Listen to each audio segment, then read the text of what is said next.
Welcome back to Havana Media. My name is Boniface Owino, and as usual, I'm going to be your host for today. Now, I just want to remind you that, please, if you're meeting for the first time, if you're watching this video for the first time, I'll just request you to take a minute, go down there, click the subscribe button. You can also like, share, drop me a comment in the comment section and tell me what you think and where you're watching this video from.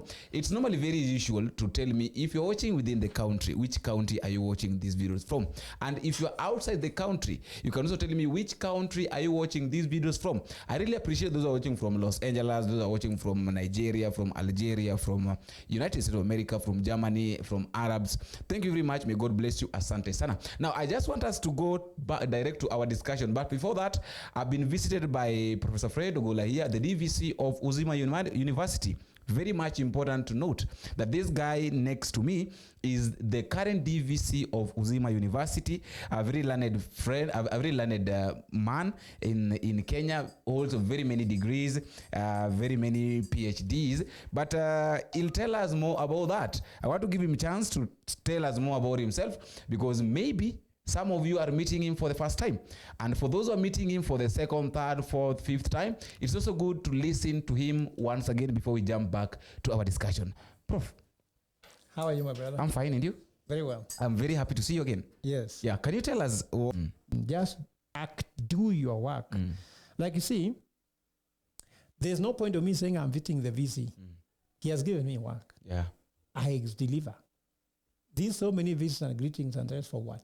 Let me focus on delivery of my job. So I would be very reluctant to discuss this in details, but also there's another narrative that Ruto has been struggling with and doesn't seem to work. Have you tried someone trying to play guitar, some chords, but it's not working? It's not working.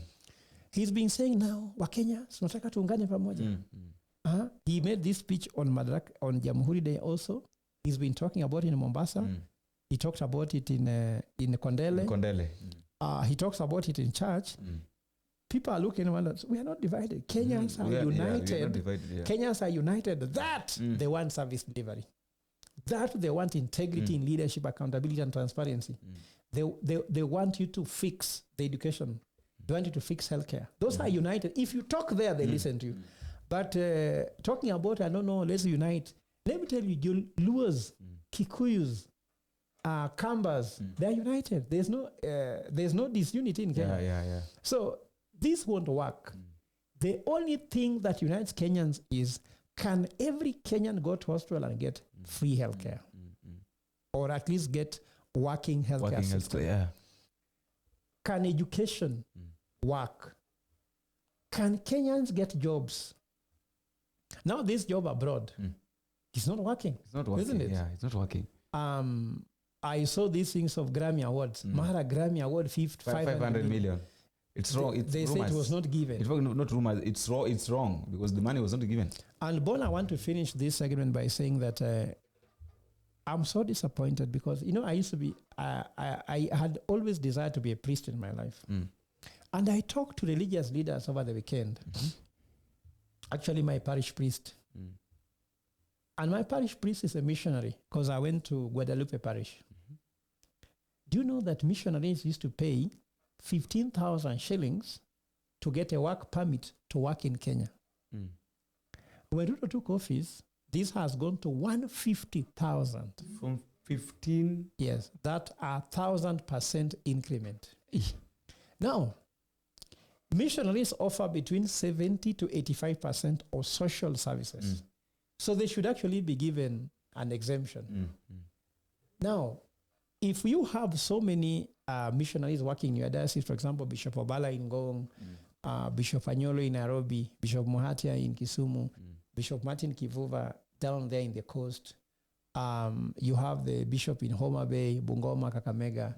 If you increase the cost of expatriates, especially the missionaries working in those countries, when missionaries come, they attract resources from their countries to support. Like, for example, my school fees was paid by a missionary. Had the working permit be difficult to get, maybe I could have not gotten that support. And maybe I could not be here. So I'm just asking, Mr. President, as we go for Christmas, let me tell you, Mr. President, adopt what you call centric political ideology. What is a centric political ideology? It's a Solomonic ways of looking at economics. Solomon ensure that Israel became a rich nation by making Israelites rich. Not making the government rich. Making the Israelites, the people. That's why the right movement doesn't work. The right normally believe that when the state is rich, then the citizens are rich. But the citizens need to be rich so that the state is rich. So give. Because after giving, you get. Yes, when you give, you get. So we need to change as we go for 2025. I'm urging Mr. President.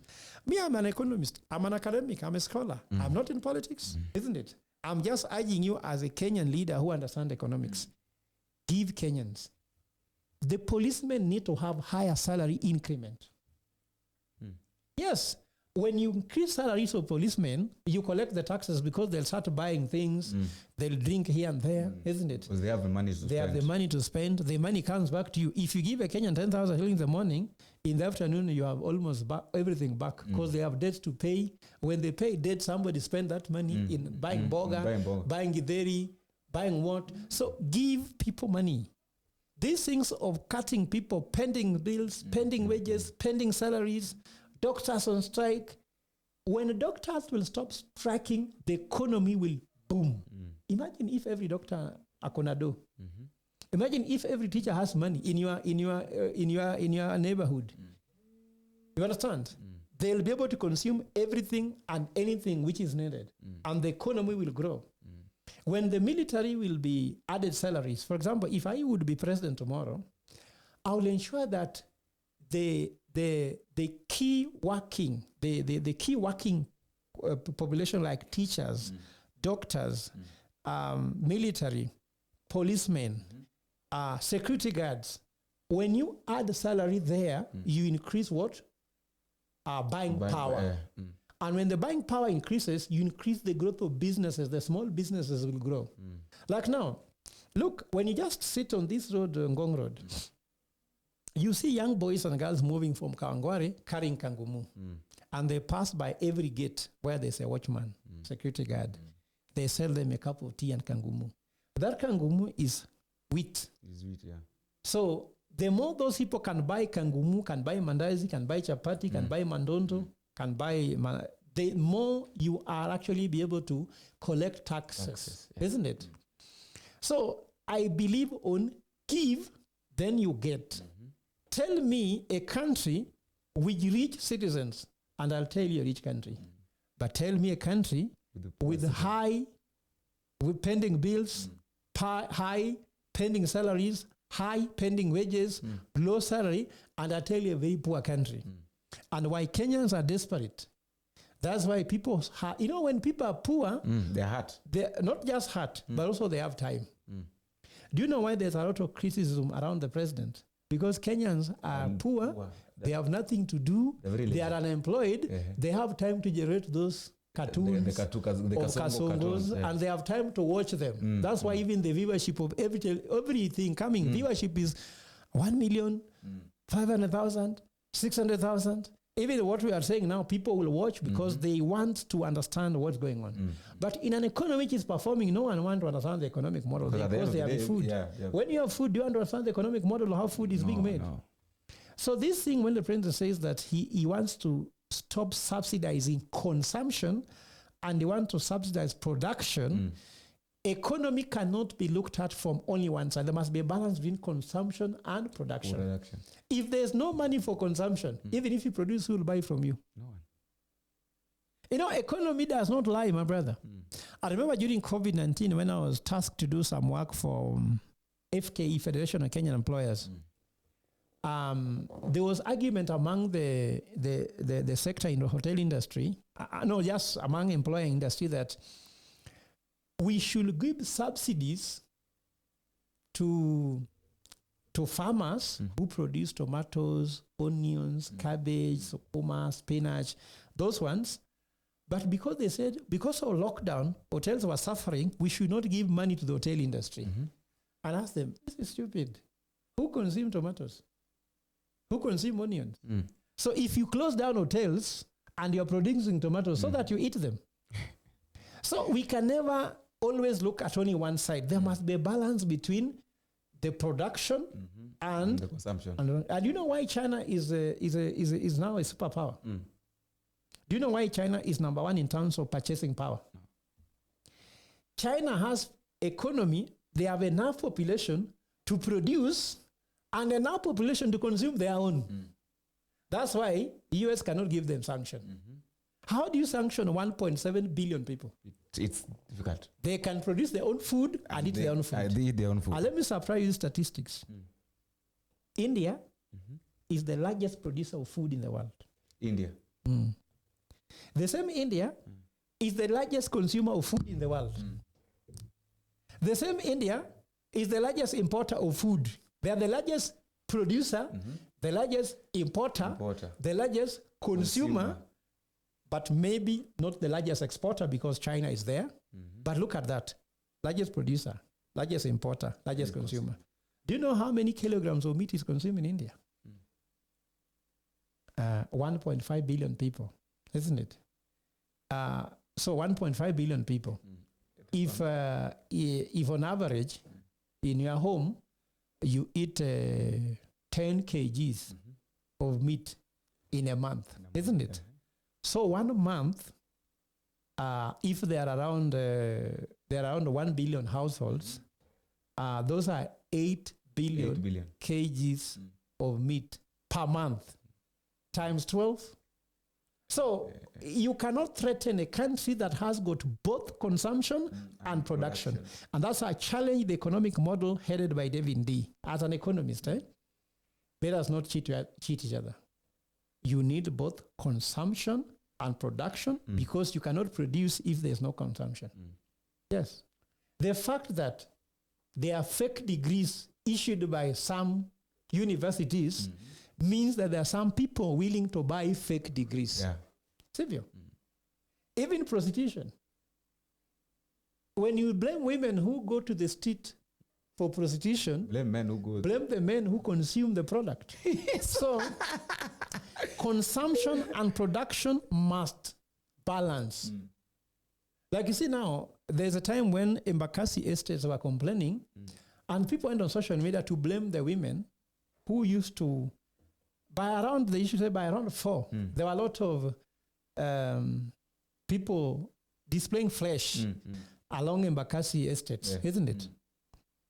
But these people who are shouting on social media were the consumers. The consumers of the flesh. Of the flesh. Yeah. So we should never blame any side. We should balance the two sides.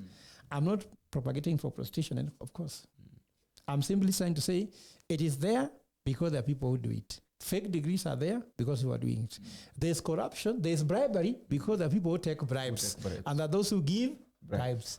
When there's no one willing to give bribes, no one will take bribes. Yeah. Thank you. As you wind this segment, Prof, there's something that you mentioned. I want you to elaborate it a little bit. The way it has really affected us, this issue of handshake.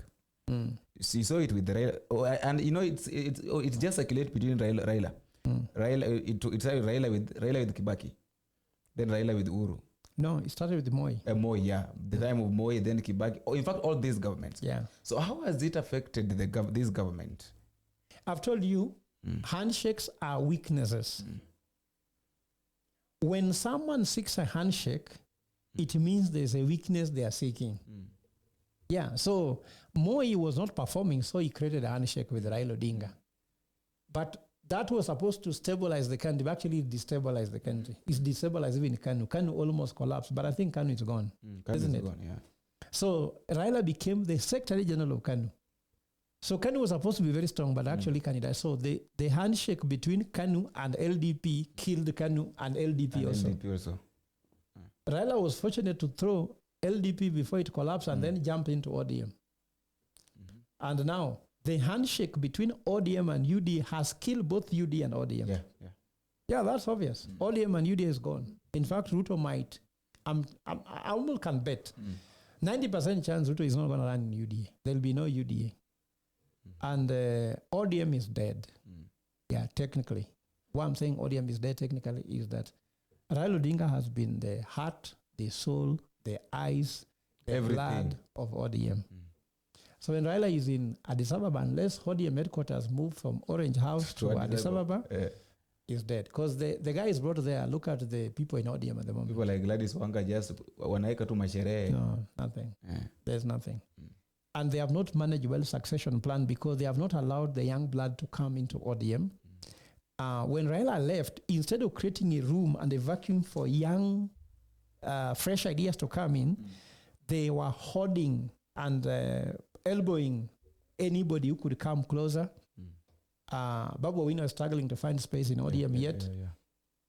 But also Babu Owino has not decided to leave ODM also. So everybody who is in ODM is in catch-22. Whether you leave ODM or and go on your own and you have no power because those positions were given to you by ODM. If you form your own political party, you might fail because you have not built a brand worth of running with anything. And those staying in ODM have no position to move upwards. You only have horizontal movement. There's no vertical movement. So it's a tricky thing. So handshakes have not helped this country.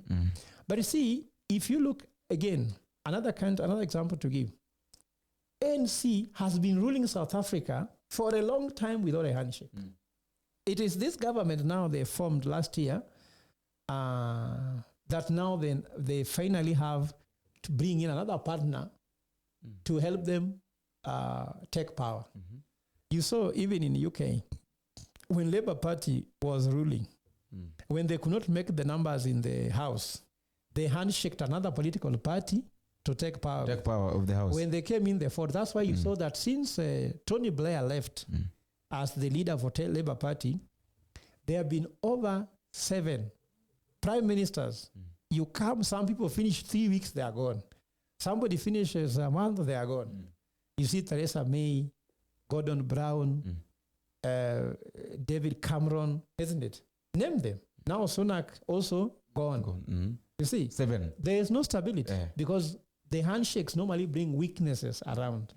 So even as a husband at home, when you have one wife, just have one wife. Don't handshake another woman to support your wife. That won't work. It won't work. It's like you're a man, you cannot manage your family. Then you handshake another man to come and manage your family. No. So Ruto also handshaking Uhuru. The wife is here. Handshake her. Why are you trying to handshake another man to come and help you with the wife? Wife are Kenyans. Your wife is Kenyans. Just help the wife. Kenya. Love her. But as far as I'm concerned, because William Ruto now is the head of state of Kenya, me, I'm an academic. I don't want to hit at him, but I can tell him, come back home. Come back home and take care of the beautiful woman called Kenya. But for now, it seems the woman has left the homestead. The woman is outside. Luckily enough, she hasn't gotten the man. The best man. So if you can rush, kneel down beforehand, give her beautiful flowers, she can come back. And let me finish this with an anecdote. You know, when I was working in a housing finance bank, I used to meet with Lillian Muli. And she is a beautiful woman, isn't it? Yeah, she is. She's a beautiful woman, isn't it? Yeah, she is. And she has fluid intelligence. Yeah. Really very intelligent. You know. So I used to admire her, let me be honest, when I was working as a banker. So, you know, I was working in housing finance, Rehani House. And Standard Media House is just adjacent there. Yeah. So sometimes we used to have lunch in the same restaurant. I could say hi. Sometimes when we are doing shopping in the evening, sometimes a trolley could hit her leg. Then she says, oh, then we have a conversation. No, when you want to seduce a woman, when you can't say hi, you can even push a trolley to hit her leg. And then you say, sorry. Then she sees you as a gentleman. Those drama, my brother, we do them. We did, not we do. We did. So, you know, before I made a move, one day, I was planning to make a move.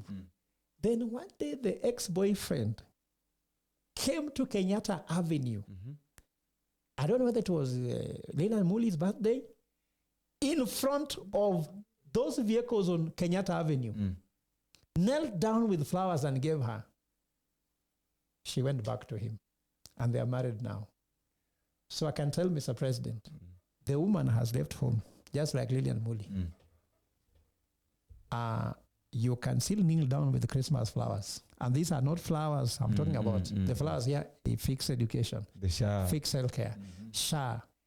Bring back Kenya that we knew, because the one we have now is not Kenya. Bring back the Kenya we knew. This woman has still not got a suitor. People are saying it's Kalonzo. We don't know, because the woman has not spoken. You say the fat lady hasn't spoken. Yeah. So this woman can go anywhere now. If you can bring her back, just like the husband of Lillian Muli, knelt down before Kenyatta Avenue. That thing really hit you. And gave, yeah. No, I mean, it's good because maybe it could have never worked. Yeah, that's true. You know, you cannot cry over what has gone. I think that the woman I married, I'm happy. So I don't regret. Maybe I could have not gone to study and do my PhD in Spain and lived abroad. Yeah. Because Lillian could have told me how to manage things at home, could have not worked. I'm sure if you meet my friend Munene, he will tell you this was not something we took kindly. Yeah. We cried for 2 days, but we moved on. So, yeah, life is life. The woman is in the compass. Because you were there, you are looking at the shape, I was looking beauty, for the timing. The brilliant, yes, you know. Fluid intelligence. Crystal intelligence. All of a sudden. Intellectual intelligence. Wow. Gave them everything. Yeah. Everything was there. And then all of a sudden, boom. Boom, the man kneels down. So I'm telling William Ruto, it's not too late. You can still go on your knees and turn it around. They have called you Kasongo, but that's what Kasongo is meant for. Turn it around.